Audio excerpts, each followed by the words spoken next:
আলহামদুলিল্লাহি রাব্বিল আলামিন ওয়াসসালাতু ওয়াসসালামু আলা রাসূলিহি সাইয়্যিদিল মুরসালিন ওয়া আলা আলিহি ওয়া আসহাবিহি আজমাইন। মহান রব্বুল আলামিনের দরবারে শুকরিয়া আদায় করছি, যিনি আমাদেরকে সুস্থ রেখে ফজরের নামাজ জামাতের সাথে আদায়ের পর কোরআন শোনার সুযোগ করে দিয়েছেন। কোরআনুল কারীম আল্লাহ তাআলার নাজিলকৃত সর্বশেষ আসমানি কিতাব। আগের কিতাবসমূহের বর্ণনা এর মধ্যে রয়েছে। আগেকার জাতির লোকেরা কোরআন আল্লাহর আসমানি কিতাব অমান্য করার প্রেক্ষিতে তাদের উপরে কি আযাব ও গজব এসেছে তা যেমন আল্লাহ তাআলা বর্ণনা করছেন, তেমনইভাবে কোরআনওয়ালাদের আল্লাহ তাআলা কিছু নমুনা এখানে প্রকাশ করেছেন। আমরা কোরআনুল কারীমের ধারাবাহিকতায় 39তম সূরা জুমার এর দ্বিতীয় রুকু গতকালকে তেলাওয়াত করেছিলাম 21 আয়াত পর্যন্ত। আজকে তৃতীয় রুকু 22 আয়াত থেকে 31 আয়াত পর্যন্ত 10টি আয়াত তেলাওয়াত হবে ইনশাআল্লাহ। আউযু বিল্লাহি মিনাশ শাইতানির রাজীম। বিসমিল্লাহির রহমানির রহিম। أفمن شرح الله صدره للإسلام فهو على نور من ربه فويل للقاسية قلوبهم من ذكر الله أولئك في ضلال مبين। আল্লাহ পাক বলেন, যার অন্তরকে আল্লাহ তাআলা ইসলামের জন্য উন্মুক্ত করে দিয়েছেন, সে ব্যক্তি তার প্রতিপালকের পক্ষ থেকে পাওয়া একটি হেদায়েতের নূরের উপর রয়েছে। দুর্ভোগ হচ্ছে সেই সব লোকের জন্যে যাদের অন্তর আল্লাহ তাআলার স্মরণ থেকে কঠোর হয়ে গেছে। মূলত এরাই সুস্পষ্ট গোমরাহিতে নিমজ্জিত রয়েছে। আল্লাহ তাআলার এই বাণী কত স্পষ্ট কথা এখানে। আমরা গতানুগতিক শুধু তেলাওয়াতি করবো, একটু বুঝবার চেষ্টা করব। আল্লাহ তাআলা এখানে বলছেন, যার অন্তরকে আল্লাহ তাআলা ইসলামের জন্য উন্মুক্ত করে দিয়েছেন, খুলে দিয়েছেন, এবং সে ব্যক্তি তার প্রতিপালকের পক্ষ থেকে পাওয়া একটি হেদায়েতের আলোয় রয়েছে।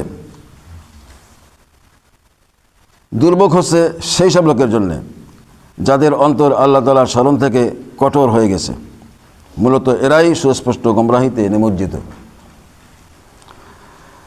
ইসলামের জন্য আল্লাহ তাআলা যাদের অন্তর খুলে দেন, তারা কোরআনের ধারক বাহক হয়ে যায়।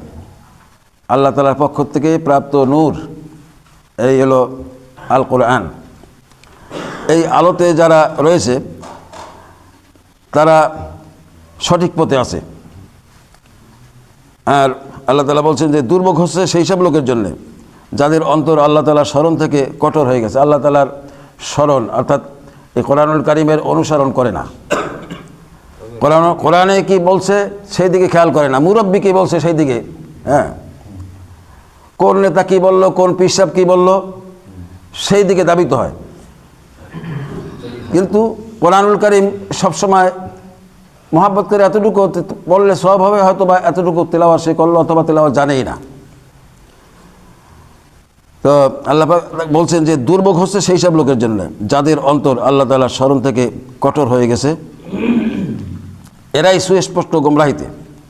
পরে আয়াতে কথা আরও একটু ব্যাখ্যা দেওয়া হয়েছে। আল্লাহু নাজ্জালা আহসানাল হাদিসি কিতাবাম মুতাশাবিহাম মাসানিয়া তাকশাইরু মিনহু জুলুদুল্লাযীনা ইয়াখশাউনা রাব্বাহুম ثم تلين جلودهم وقلوبهم إلى ذكر الله ذلك هدى الله يهدي به من يشاء ومن يضلل الله فما له من هاد। আল্লাহ তাআলা সর্বোৎকৃষ্ট বাণী নাজিল করেছেন। তা এমন উৎকৃষ্ট কিতাব যার প্রতিটি বাণী পরস্পরের সাথে সামঞ্জস্যশীল ও অভিন্ন। যারা তাদের মালিককে ভয় করে, এই কিতাব শোনার ফলে তাদের চামড়া কেঁপে ওঠে শিহরিয়ে ওঠে, অথবা তাদের দেহ মন বিগলিত হয়ে আল্লাহ তাআলার স্মরণে ঝুঁকে পড়ে। এ কিতাব হচ্ছে আল্লাহ তাআলার হেদায়েত, এর দ্বারা তিনি যাকে চান তাকে সঠিক পথ দেখান। আল্লাহ তাআলা যাকে গোমরাহ করেন তার আসলেই কোনো পথ প্রদর্শক নেই। কথা কিন্তু স্পষ্ট। আল্লাহ তাআলা একটা মুমিনদের নমুনা এখানে প্রকাশ করছেন। মুমিনদের হলো যে আল্লাহ তাআলার এই বাণী, সর্বোৎকৃষ্ট বাণী যা নাজিল করেছেন, এই বাণী যখন শুনে তাদের অন্তরটা শিহরিয়ে ওঠে। শিহরিয়ে মানে গায়ের লোম খাড়া হয়ে যায় কখনো কখনো। আল্লাহ তাআলা জান্নাতের যেমন বর্ণনা দিয়েছেন, জাহান্নামের বর্ণনা দিয়েছেন। এই বর্ণনাগুলো শুনে তাদের বিশ্বাস, ভক্তি, ভালোবাসায় আল্লাহ তাআলার প্রতি এতটা ভক্তি আসে যে কখনো কখনো তাদের গা শিহরিয়ে ওঠে, হ্যাঁ, চামড়া প্রকম্পিত হয়, কেঁপে ওঠে। এরপর তাদের দেহ মন বিগলিত হয়ে আল্লাহ তাআলার স্মরণে ঝুঁকে পড়ে। এটা হলো ইমানদারদের নমুনা। এ কিতাব হচ্ছে আল্লাহ তাআলার হেদায়েত, এর দ্বারা তিনি যাকে চান তাকে সঠিক পথ দেখান।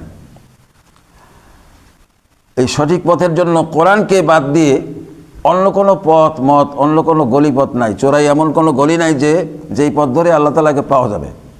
এক শ্রেণীর মানুষ তারা একটা ভ্রান্তির ভিতরে রয়েছে। কোরআন তো আরবি ভাষায়, আমরা কি বুঝি? হ্যাঁ, মানে কোরআন আরবি ভাষায়, এ তো আমরা বুঝি না।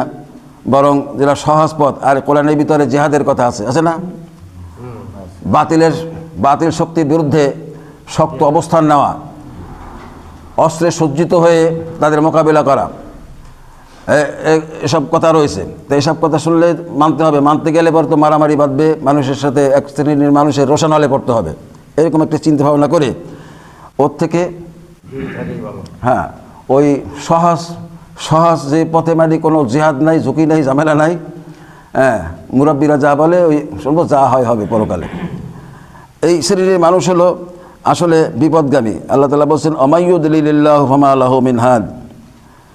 আল্লাহ তাআলা যাকে গোমরাহ করেন তার আসলেই কোনো পথ প্রদর্শক নেই। এলো গোমরাহ শ্রেণীর এক শ্রেণীর লোক আছে, ধর্মভীরু তার পরিচয় দিতে চায়, কিন্তু সে মানে কোরআনকে পাশ কাটিয়া অন্য কোনো পথ মতে সে জান্নাত লাভ করতে চায়। 24 আফামান ইয়াত্তাকি বিওয়াজহিহি সুআল আযাবি ইয়াউমাল কিয়ামাহ ওয়া কিলা লিয-যালিমিনা যুকু মা কুনতুম তাকসিবুন। যে ব্যক্তি কিয়ামতের দিন তার মুখকে কঠিন শাস্তির থেকে বাঁচাতে চাইবে, সে কি তার মতো হবে যাকে সে শাস্তির থেকে নিরাপদ রাখা হয়েছে?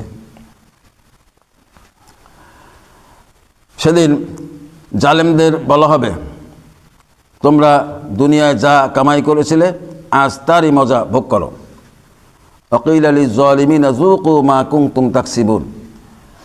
এখানে যে কথা বলা হয়েছে, যে ব্যক্তি কিয়ামতের দিন তার মুখকে কঠিন শাস্তির থেকে বাঁচাতে চাইবে, অর্থাৎ কিয়ামতে এই মানে সেখানে আর কোনো ক্ষমা পাওয়ার কোনো সুযোগ সেখানে নাই।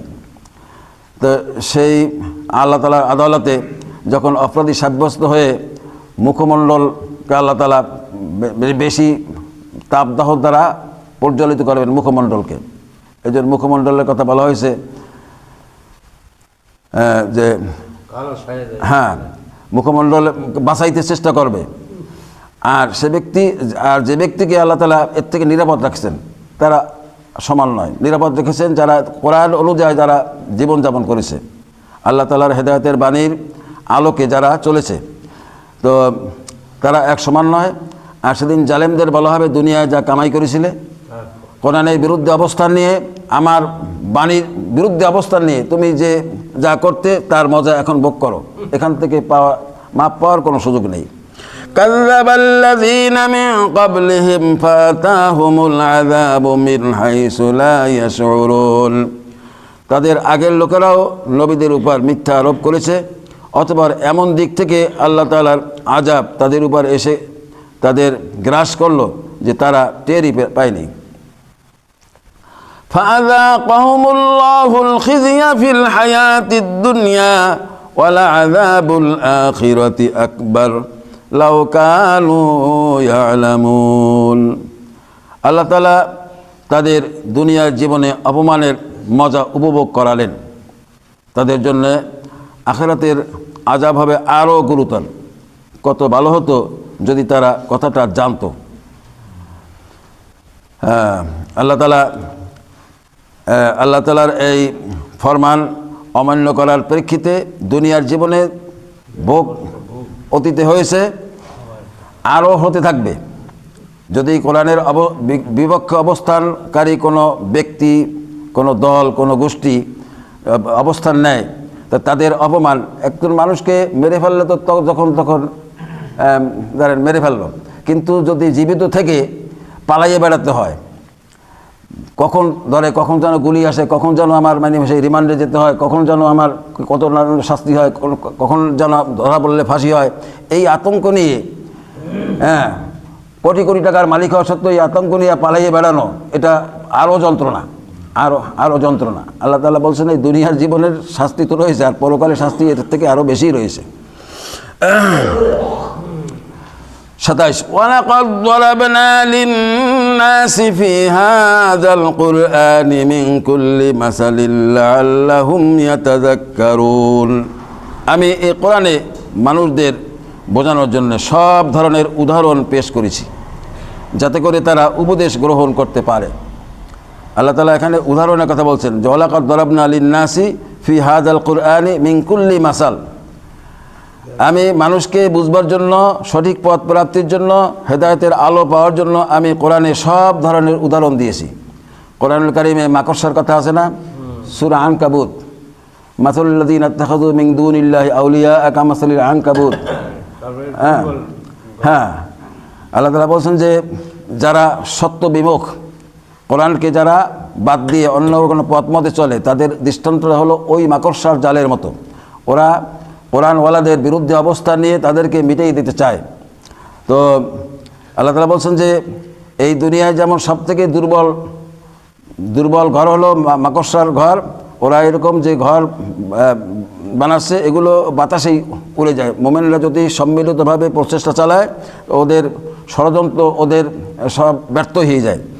আল্লাহ তাআলা মাছির কথা বলছেন, মাছির কথা উদাহরণ দিয়েছেন। মাছি একটা ঘৃণিত ক্ষুদ্র একটা প্রাণী। আল্লাহ তাআলা বলছেন যে ওরা একটা মাছি বানাইতে সক্ষম নয়, যদি ওরা আরও সহযোগী যদি একত্রিত হয়, তাও একটা মাছিও বানাইতে পারবে না। এমনকি মাছিতে যদি কিছু নিয়ে যায়, তা উদ্ধার করার ক্ষমতাও রাখে না। হ্যাঁ, মানুষ এত দুর্বল, সে আবার নিজে মানে স্বয়ংসম্পূর্ণ মনে করে।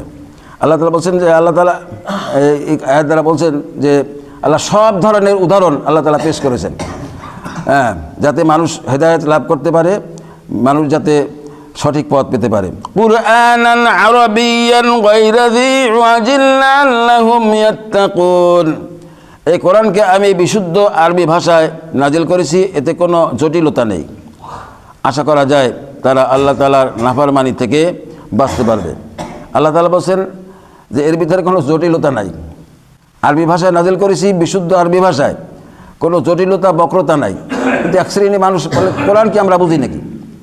কোরআন বুঝি না, আর ওটা বুঝি না বলে ওর গবেষণা করা, ওর পড়াশোনা করা না জানি কোথাও ভুল হয়ে যায়। একজন পরীক্ষার্থী বলছে ওই মানে নকল করতেছে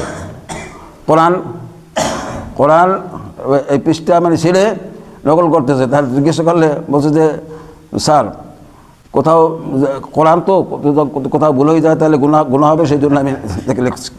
হ্যাঁ হ্যাঁ ضرب الله مثلا رجلا فيه شركاء متشاكسون ورجلا سلما لرجل هل يستويان مثلا الحمد لله بل أكثرهم لا يعلمون। আল্লাহ তাআলা তোমাদের জন্য একটি উদাহরণ উপস্থাপন করছেন। উদাহরণটি দুজন মানুষের।